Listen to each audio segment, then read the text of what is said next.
Thank you so much and welcome everyone. I'm glad you took time to join this webinar series once again. And so OSU Extension, we are part of the statewide campus for Ohio State University.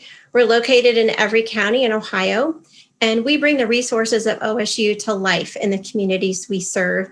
And we are housed in we are a department within the College of Food, Agriculture, and Environmental Sciences. Hopefully you were able to join last week or were able to watch the recording of Byrne Melnick's session where she shared 6 evidence-based tips for healthy aging. And just to recap, you can see those. They're listed on the screen. Today's topic is called Overcoming Pandemic Paralysis. And we're going to be looking at, first of all, what is that? And what are some tips to overcome that? And those will include starting with what you can do, using solution-focused thinking, chunk your time, deal with your emotions, find your purpose, and then we'll conclude with encouraging a SMART goal. So I don't know about you, but there were times this past year when I felt very anxious and depressed. There were even times I felt immobilized by fear, depression, anxiety, complete lack of motivation. I felt like there was so much to do, but I did not feel like doing any of it. And then I felt guilty. I should have been connecting more with my family because they're all dealing with their own struggles in this pandemic. I should have been more engaged with my work teams. Well, I don't know if you've been there when there's so much to do, but you feel like you just can't move. Do you ever look around at all the things that others are accomplishing and wonder, what is wrong with me? Well, living with the uncertainty caused by so much with this pandemic can be absolutely exhausting. And that uncertainty can feed depression, anxiety, and that in itself can be paralyzing. And so this phenomena has been called pandemic paralysis recently by psychologists as well as popular press. And this paralysis can leave us feeling defeated, deflated, and depressed. Well, if you felt this way, you're not alone. We are in a pandemic, and in some way or another, we are in this together. It feels even like we've kind of been in a storm, and we've been in this storm for about a year, although we're starting to see a break in the clouds, which is exciting. And so I don't know if you've asked yourself, how can I get around this? How can I just, skip forward? Well, Robert Frost shares this quote that the best way out is always through. So we need to focus on getting through this. Well, how can we switch from that time where we literally feel paralyzed on the couch to feeling productive and worthwhile? Sometimes we just need to do something. Well, thankfully, there are some things that we can do. So let's start with what you can do. What is within your control? And to some extent, our own minds and bodies are within our control. And we can help contribute to that by following the things that Byrne mentioned last week: keeping a healthy diet, moving more, getting enough sleep, not smoke or drink alcohol excessively, taking care of our mental health and the self-care that we need to do. We can also control to some extent our immediate environment, whether it's our house, our office, a closet at home, our kitchen. Now's a great time to clean those out and get organized. Is there something you can change in your immediate environment to make it more positive or more productive? Now's a good time to do that. Also, the information that you take in, what do you allow yourself to consume information-wise? You want to not overdo it on news or social media. Make sure you're getting information from reliable sources. And then when you're watching things for entertainment, TV or movies or videos, choose things that make you feel good. You can also control how you prepare, keeping 2 to 4 weeks of food on hand at a time, and then avoid overstocking and then making a run on the store for things that are in high demand. And then we can also control to some extent how we protect ourselves and how we protect others. And we do that through the things that we've all heard: hand washing, wearing masks, social distancing, and then just, kind of being smart about the activities that we engage in. So again, to some extent, these are some of the things that we can control. We can't control what other people do as much as sometimes we think we might want to. So this next slide here shows a model that depicts a growth journey during COVID.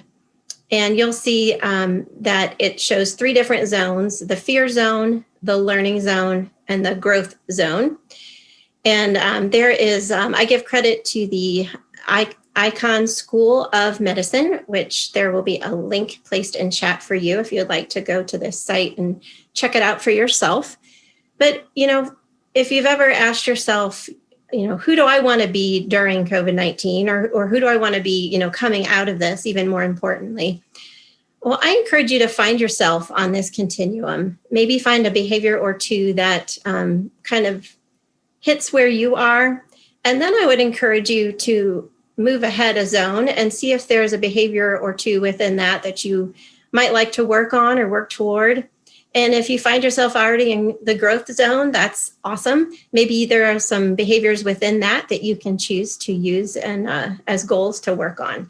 So we'll be talking about goals a little bit later. So maybe pick 1 or 2 here that you can jot down or remember that you can come back to and make your SMART goal based on that. Well, we want to shift away from worry and problem-focused thinking to what's called solution-focused thinking. Because when we focus on the problem, sometimes that's like all we can see, and then our worry over that problem can grow.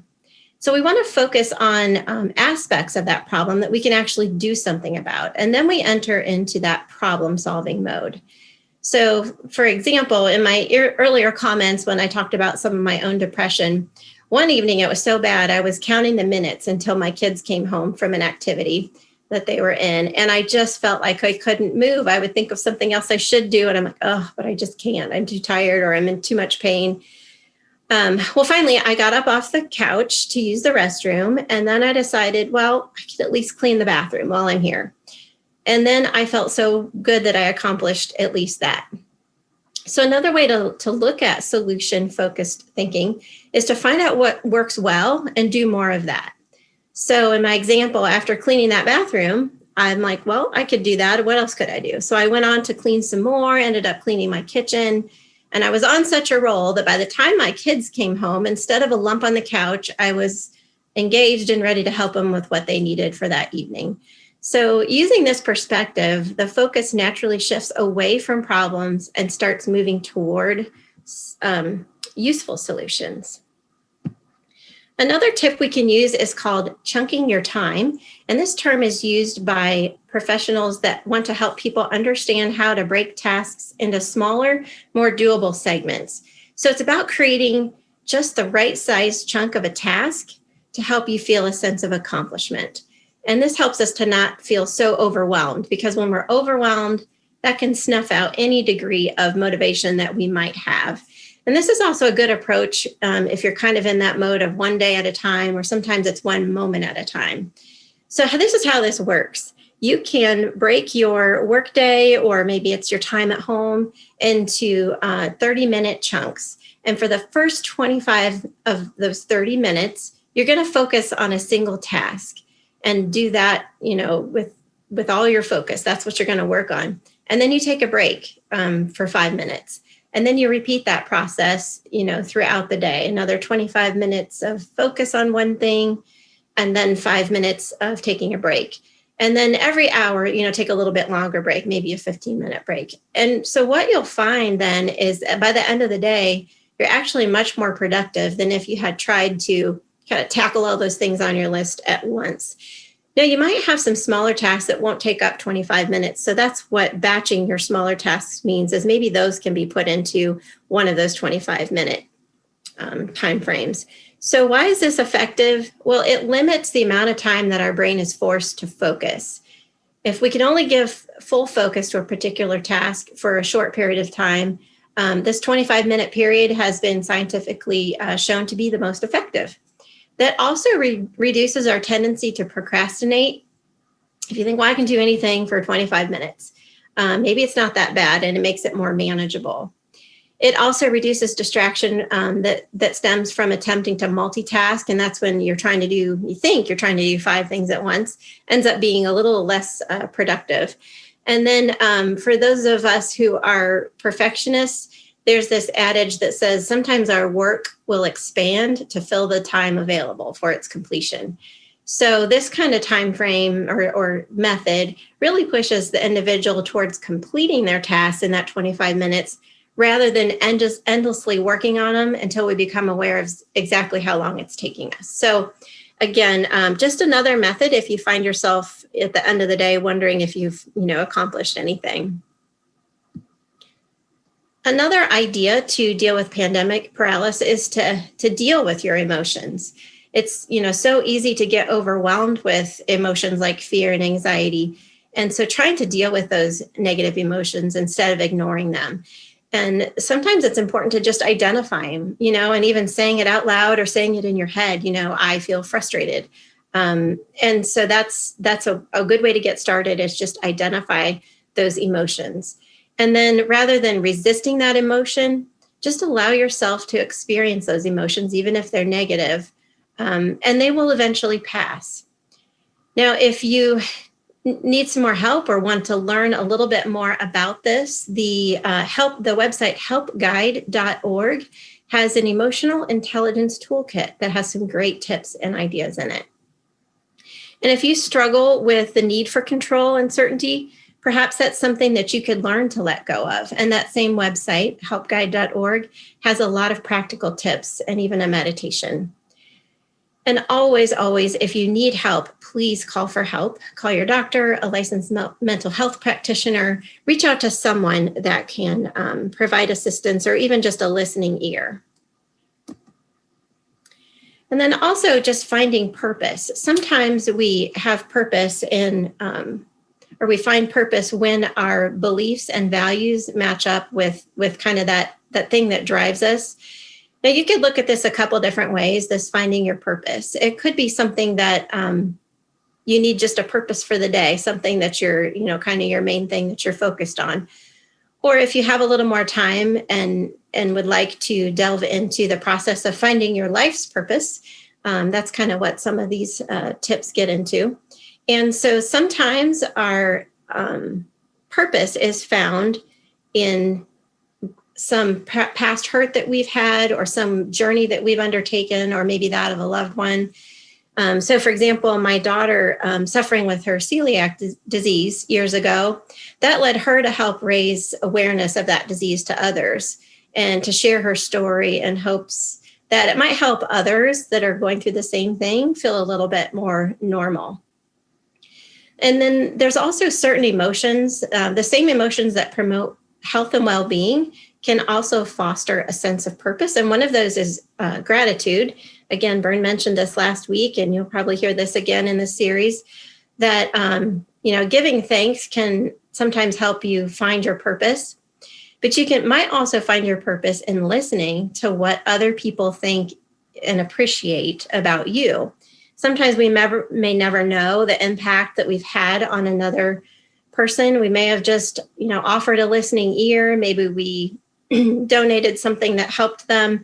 But sometimes when you get that note of thanks or that brief comment, that may attune your attention to something that might unfold into a purpose you could work toward. And it's rare that we find our purpose in a vacuum. It's possible, but it's more common that we might find that purpose when we're in community. And so working together with others. And then sharing that story can be so powerful. You'll see countless stories of those who have reached out to others, even during the pandemic here, and how that has helped them out of their own depression or whatever they were in, and helping them to move on and move ahead with that. So again, some of the comments that the tips that we've looked at focused around starting with what you can do, focusing on solutions rather than problems, chunk your time, dealing with your emotions, and finding your purpose. And hopefully all of these can help us build momentum for some real change, so that on those next time that we might find ourselves having that down day or a down week, we might be able to draw on some of these and draw on that purpose to help us to be more resilient so that we can handle that. And I don't know if you've ever, I'm sure most of you have heard when people talk about positivity, they'll say, is your cup half full or half empty? Well, I know there are days when you're so down, you're not sure you can find a clean cup to talk about. So we just want to recognize that we all have those days, and there are some things that we can do about that and moving on. So again, I want to give you a couple minutes to jot down a goal. Hopefully you're at a place where you can do that. So we talk about goals being a SMART goal, being specific and measurable, something that's attainable or realistic. It's relevant to your life right now, and it's time bound, which means you give yourself a goal with a date on it. So think back to that graphic I put up with the blue circles and those behaviors that might help you get toward that growth zone, and think about something that, even just one small change or something that you would like to try this week. And our topic of overcoming, well, overcome means to defeat something or to successfully deal with or gain control of something difficult, or to affect someone very strongly. And I'm confident that we can all overcome our own paralysis from this pandemic, and we can move forward in healthy ways. And I hope some of these tips have been helpful and useful for you in learning to take care of yourself and to live healthy and well.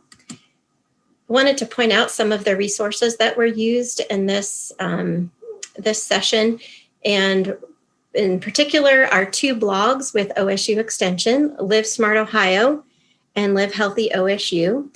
And one of the first links that Claire shared in the chat box was the blog article that inspired this session for today that you can read more about. And at this time, I will see if there are any questions from the chat or the Q&A.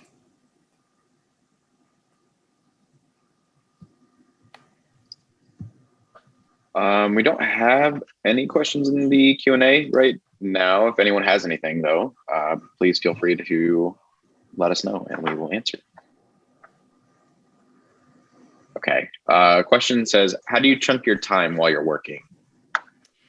Well, and that is a great question, and it certainly depends on the nature and type of work that you do. A lot of times we talk about how it's nice to focus on one thing. Well, that may be a luxury for some people. If you're answering phones and greeting, people who walk through the door, that may be difficult. Today, I needed to really focus on something, and so I actually turned my phone. Well, I silenced it and turned it over so I couldn't see it. I moved my Skype to do not disturb. And I know I had email waiting for me, but I had to do this one thing before I even checked any of that. So that's, sometimes we just have to limit distractions that are within our control. Now, if you're in charge of answering phones, that's a whole different ball game, because you have to learn to quickly refocus yourself on what you were working on. But again, throughout the workday, maybe it's a smaller chunk of time. And I know sometimes I've talked to people, and I've said this myself, when I'm like, oh, I need a couple hours to work on that. Well, when in a workday do I have a couple hours that are untouched by a Zoom right now, or even without other tasks kind of encroaching on that? So what I realize is that that's too big of a task. So I have to break it down to, okay, maybe today I'll just write the outline for that. And the next time I'll start working on slides or whatever that task is. So that's one way I've tried to chunk my time at work. And maybe some of you have other suggestions you're welcome to add to chat as well. Okay. I would like to know what path we should follow when our anxiety has us literally frozen. I know that you had mentioned cleaning your bathroom, but should we be concerned when we are so sad and anxious that we don't get out of bed to even eat? Absolutely. That is definitely concerning. It is okay to ask for help, professional help at that point, calling your doctor. I know that I have gone to my doctor for something, and she knew, like I mentioned, my daughter's celiac. And at that time, it was actually a crisis. And she asked me, she's like, and how are you doing? I said, well, I think my mindfulness is keeping me from having my own panic attacks. But that's when she, started to talk to me about, if your doctor's not helpful, find one who is, calling a friend. Is there someone that you can even text? Sometimes if you're so anxious, even texting someone is a bit of a stretch and it's a little bit difficult. But do not live in a vacuum. Don't stay isolated. It's okay to tell someone else that you need some help. Okay. What do you do when your 5 p.m. end of the day goes into the evening and even weekends by others reaching out? So if others are reaching out as part of your workday, it sounds like. I don't know if your supervisor or is that something you can work out with a flexible schedule. If your 8-hour days are always turning into 10 or 12-hour days, at some point there is some self-care needed there. And so that would definitely be something you would want to work with your supervisor on and just carving out. And you might need some do not disturb time. Sometimes people who are good listeners attract others. So if you have others that reach out to you a lot, my husband is a school teacher and he'll often find even other teachers that are visiting with him because they're stressed about something. So it's good that you're a resource, but you remember to take care of yourself in your own time too.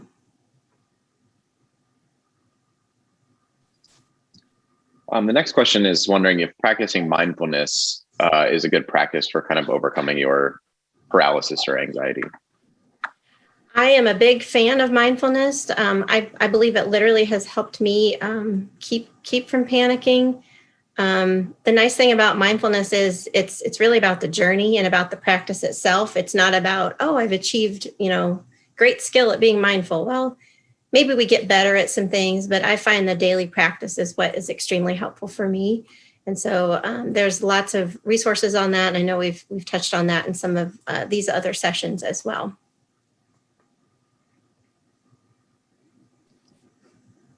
Great. If anyone else has any other, another one. Any suggestions on how to approach these issues with leadership? Several areas have leadership in place who remain stuck in the toughen up mentality. Again, I think it depends a lot on the type of work we do. If you're in healthcare and others are depending on you to be there for that shift, that's a little different than for someone who maybe it's the task that you do and not necessarily when you do it. I know that we are striving to be one of the healthiest universities in the nation. And so encourage your supervisors to attend these sessions. I look at it as preventative. If we don't take care of ourselves, then we're ending up with sick time. And that's a lot more time off than if we had just taken care of ourselves along the way.